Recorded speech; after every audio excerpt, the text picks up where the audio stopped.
Почитувани гледачи, ви го презентираме нашиот видеоизбор тема на неделата на Слободна Европа, посветена на актуелните настани во регионот и светот и нивната поврзаност и влијание врз Македонија. Овој пат за поделбите во општествата. Во западниот свет се чини дека се зголемуваат симпатиите спрема десничарските моќници. Тоа во ова време кога престојат референдумот за излегување или за останување на Британија во Европската Унија и претседателските избори во Соединетите држави, само ги продлабочува поделбите во нивните општества. Некои сметаат дека претседателските избори во Австрија покажаа колку овие поделби се веќе длабоки. Новиот австријски претседател Александар Ван дер Белен во првиот говор откако беше избран во тесната трка со крајниот десничарски ривал Норберт Хофер, вети дека ќе работи на обединување на длабоко поделената земја. Многу луѓе во оваа земја очигледно чувствуваат дека не се видени и слушнати доволно. Ни треба различна култура на диалог и политички систем кој ќе го решава стравот и гневот кај луѓето. Јас исто така ќе работам да ја добијам довербата и на гласачите на Норберт Хофер, изјави професорот по економија кој во претседателската трка во која доби 50,3% од гласовите ја имаше поддршката на зелените. Неговиот противник Хофнер, антиимиграцијскиот популист на партијата на слободата, која има експлицитни корени во нацистичкото минато, доби 49,7%. Тоа значи дека скоро 2 милиона луѓе застанале зад него, што го натера Ван дер Белен да вети обединување на поларизираната нација по тешката изборна кампања. Сакам да бидам непартиски претседател за сите луѓе во Австрија.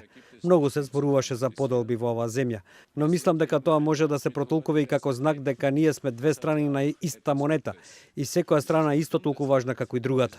Заедно ја сочинуваме Австрија, изјави тој, апелирајќи до медиумите да престанат да ја драматизираат приказната за поларизацијата во Австрија. Ван дер Белен на 8 јули ќе го замени досегашниот претседател социјалдемократот Хајнц Фишер. Најголема должност на новиот претседател е да ги премости поделбите, изјави Фишер, кој на таа функција ослужи 2 мандата. Победата на Ван дер Белен покаже и дека двете партии кои досега се менуваа на власт во Австрија, умерената десничарска народна партија и социјалдемократите, ја губат довербата меѓу гласачите кои почнаа да се вртат кон краевите на политичкиот спектар. Нешто слично се случува и во трката за претседателски кандидати за наредните избори во Соединетите држави. Републиканците се пред одлука да го номинираат популистот Доналд Трамп, кој јава на антимиграцијски бран, на страф на тероризам и на економски национализам со слоган "Најпрви на Америка". Токму кампањата на Трамп донесе и некои сцени на насилство и судери, невидени досега на партиските кампањи. Кај Демократската партија пак само наречениот социјалистички демократ Берни Сандерс и го измаша орото на Хилари Клинтон, обвинувајќи ја за тоа што, иако е предолго во Вашингтон, ништо не направила за подобро секојдневие на американските граѓани. Во секој случај, се поголемите поделби во самите партии само покажуваат колку е поделено американското општество за многу прашања. Во Британија пак, токму стравот од мигрантите и од тероризмот, но и се по бирократизираната Европска Унија, го принудија премиерот Дејвид Камерон да закаже референдум за тоа дали земјата да остане или да излезе од Унијата. Без оглед на исходот од гласањето, самата кампања за и против покажа колку се поделени граѓаните во врска со иднината не само на Британија, туку и на целата Европска Унија. Во кој да било случај, едната страна од гласачите, во една од најбогатите членки на Унијата, ќе се чувствува како поразена, што доведува до натамошни поделби во општеството, сметаат експертите.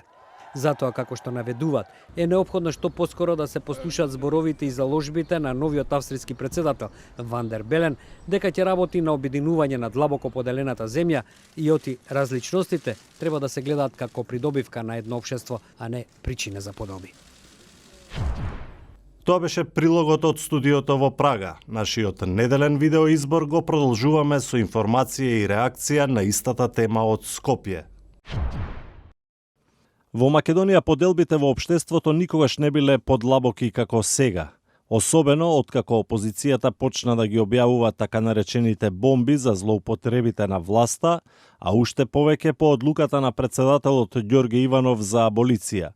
Дел од домашните социолози се на мислење дека власта спроведува политика на раздор за да може да си го продолжи своето владење.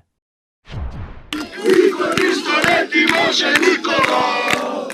Никола! Никола! Загора не ти бега, Никола! Никола! Никола! Се чини дека поделбите меѓу македонските граѓани никогаш во поновата историја не биле подлабоки. Едните станаа соросоиди, другите режимоиди. Едните странски платеници, другите сендвич патриоти.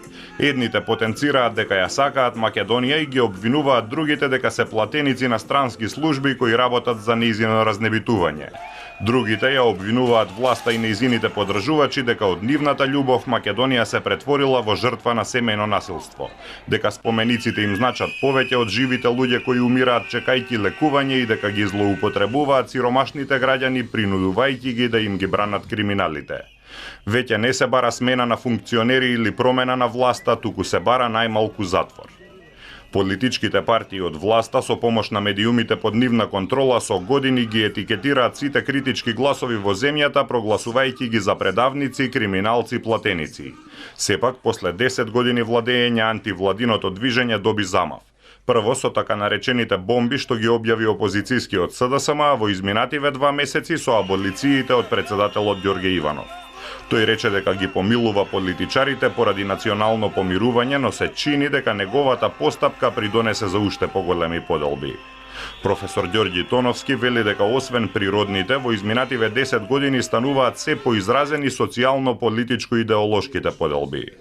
До некаде имаат извор и во социјалната база, односно меѓу населението, меѓутоа исто така имаат и извор во така наречената политика на раздор. Значи, се игра на таа карта, тоа е таа политика на раздор, тоа да се одржува за да може да се обезбеди ова што го нарекувам лесно владење. Тоталитарниот режим има потреба од едни такви поделби, ги подхранува и ги креира таквите поделби и истовремено тие пак поделби натаму го обезбедуваат граундот заедно функционирање и на тамошно продолжување на векот на ваквиот тоталитарен режим. Професор Ристо Солунчев во неодамнешно интервју на Радио Слободна Европа вели дека власта ги корумпира граѓаните што резултира со поделби. Создава квази сплотеност за да може да ја дистрибуира сопствената моќ. Значи, вие имате потреба да сплотите 500.000 луѓе за да можете да дистрибуирате моќта. Тоа не е сплотеност. Тоа е квази сплотеност. И оттаму власта не може да сплоти еден народ. Сплотеноста мора да дојде од друг сегмент. Не може од системот на власта како дистрибуција не може да дојде било каква сплотеност. Тука сум апсолутен песимист. Представници на провладиното граѓанско движење за одбрана на Македонија во неколку наврати повикуваат да се забранат политички партии и невладини организации кои работат против државата. Представниците на шарената револуција потоа одбија да разговараат со нив под посредство на Европската Унија, велејќи дека нема што да се разговара со некој што не сака да постоиш. Ја следевте видео темата на неделата на Слободна Европа. Следете не повторно секој петок на нашата интернет страница slobodnaevropa.mk.